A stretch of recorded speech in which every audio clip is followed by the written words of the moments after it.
Hello everyone. अभी हाल ही में जियो politics और आईआर से रिलेटेड लेटेस्ट अपडेट मैं आपको बता दूं कि आपको पता होगा कि यूएस के प्रेसिडेंट डोनाल्ड ट्रंप ने जो है अलग अलग देशों के ऊपर अलग अलग टैरिफ लगाए हुए थे। बहुत सारे देशों की तरफ जिस तरह से उन्होंने प्रेसिडेंट बनते ही भारत पे, चाइना पे, साउथ कोरिया पे, जापान पे, यूरोपीय यूनियन पे जिस तरह से अंधाधुंध टैरिफ लगाया, उसको लेकर जो यूएस के सुप्रीम कोर्ट में केस चल रहा था कि क्या यह लीगल है, तो उसमें जो है डिसीजन आ गया और ये डिसीजन सुप्रीम कोर्ट ने 6-3 के बहुमत से दिया है, देते हुए स्पष्ट कर दिया है कि जो डोनाल्ड ट्रंप ने जो है international emergency economic power act के तहत जो टैरिफ लगाया है वो इलीगल है।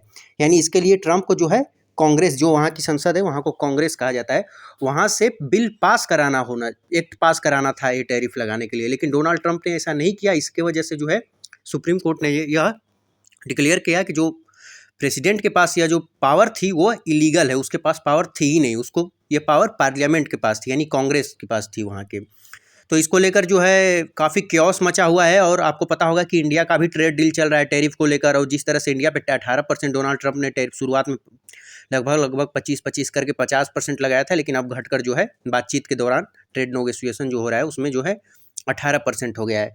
लेकिन क्या यह और भी बहुत सारे कंट्री हैं, जैसे वियतनाम पे 20% टैरिफ है, और जापान, कोरिया वगैरह पे भी 15%, 18%, ऐसे ऐसे करके बहुत सारे कंट्री के ऊपर जो है यूएस ने टैरिफ लगा चुका है।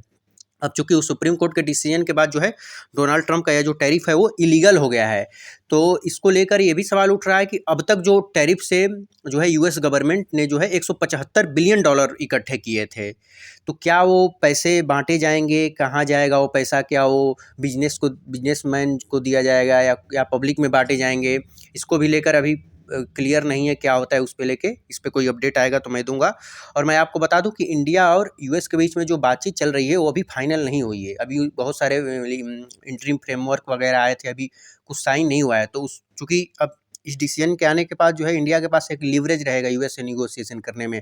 हम क्योंकि जो डिसीजन यूनिलेटरली ट्रंप ने लगाया था वो इलीगल हो चुका है, तो चूंकि भारत और अदर कंट्री के पास भी पावर है। और आप देख सकते हैं वहाँ के गवर्नर ने भी ये बात ट्वीट किया है कि जो टैक्स लगाए हैं, जो 175 बिलियन डॉलर है, उसका क्या होगा। तो वहाँ पे कहा गया है कि वो पैसे जो है इलीगल है और उनको जो है बांटना चाहिए यूएस के लोगों में, डोनाल्ड ट्रंप को।